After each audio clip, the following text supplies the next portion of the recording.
your final act of the night, another, like, this basement veteran, he famously was the ghostwriter for Adele in her song Hello. Are you guys familiar? Like, have you heard of it? Yeah, I know. A Star is Among Us. Please welcome Kyle Greenberg.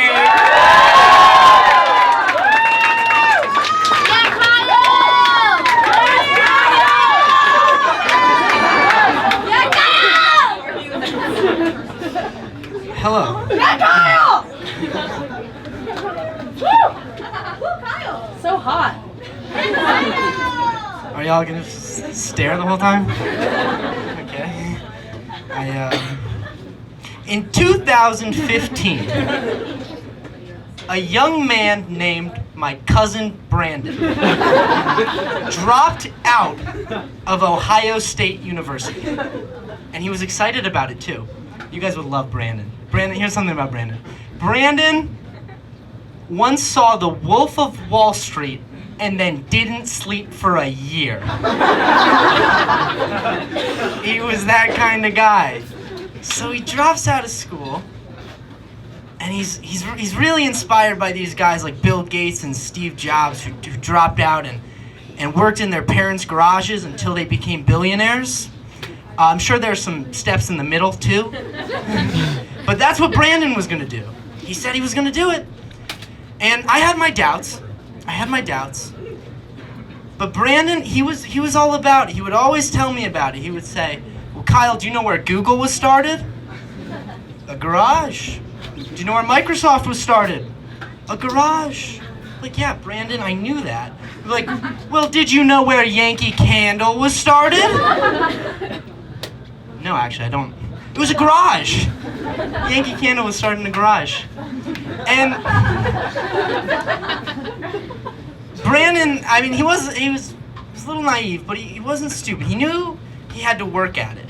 But he thought, really, if he put his all into it, and he worked every single day, and he just locked himself in that garage, then one day all the doubters, all the people who told him not to drop out,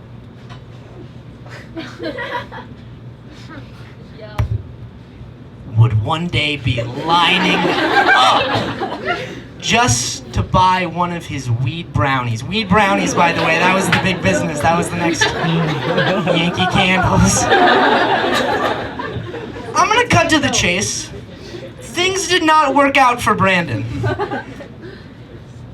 His being in a garage really set back his baking business. He had to install a mobile oven, and he had to install a sink. He lost a fortune. There was a kitchen right inside. Wouldn't do it. He insisted it had to be a garage. He lost a fortune. Oh, it was terrible. It was terrible. And as Brandon's cousin, seeing him so miserable and sad and just down did nothing to me. I didn't care. I don't care. I don't care about his happiness or his success. It doesn't interest me.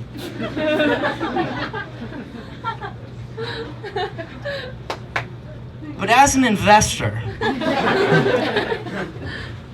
I felt a little betrayed. He promised me I was in on the next Yankee Candle. And that's when I realized people lie. Everybody lies to each other all of the time. News to me. I've been hardened by it though. Now I'm on the lookout. Nothing gets by me. I'm on the lookout by it. A little while ago, I'm waiting for a bus. A bus drives right by me. Okay, that's fine. I'll get the next one. But then I read the destination screen. The destination screen says, not in service. And I say, okay, wait a minute. Yes, it is. Yes, it is in service. There it is right there. Performing the only service buses ever do. Driving. Let me on. Getting lied to by a public bus really ticks me off. Sometimes lying's more complicated. I'm a psychology major. I understand these things. If you've ever been in a psychology class, there's always a day that goes like this. A psychology professor gets up in front of everybody, and they go like this.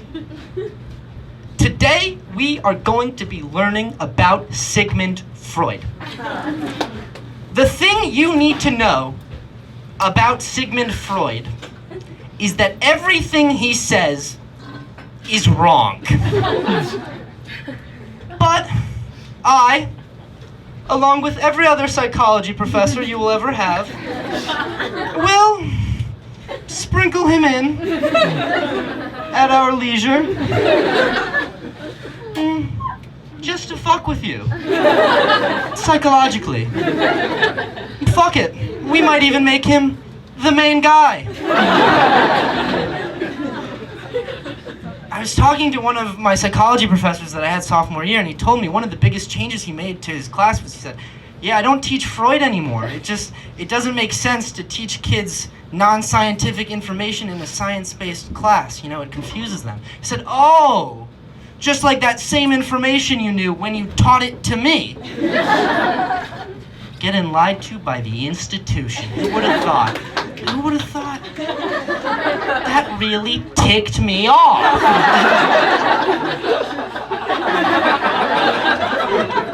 And I said, fine. If that's what we're gonna do, fine. We're just gonna lie to each other all the time. I'm gonna get in on this. Because I need a job. But I'm not qualified for one. Psychology major, remember? Keep up. I wanted a job. I saw one that looked good on LinkedIn. It said, marketing assistant at a commercial real estate firm. Does that sound fancy? It sure is fancy. I'll take one of those jobs, please. It's an esteemed job, though, so I padded the resume like you wouldn't believe. Anything that sounded good to me was going in there. Marketing intern here, research assistant here, assistant manager at a Smoothie King, going in there. That last one is my favorite one. That's my favorite lie, because if the interview goes sour and the interviewer realizes all of my credentials are fake, there's gonna be a point in the interview that's gonna go, did you even ever work at Smoothie King? And I have to be like, no. But I did get an interview, and it was going okay. In the first half, I can answer the basic questions: where I'm from, what college I went to, my 2 truths and a lie, you know, basic real world stuff. But here's where she really pinned me down in the second half. She started asking actual marketing questions. Can you believe her? That's where she got me. She had me on the ropes. She said, if you're a business looking to market, where do you start? I'm like, how am I supposed to know? I don't know anything about business. I was an assistant manager at Smoothie King. But I was and then I blurted out, well, I know that Yankee Candle was started in a garage. And to this day, I don't even know if that's true. Thank you, everybody. Have a good night.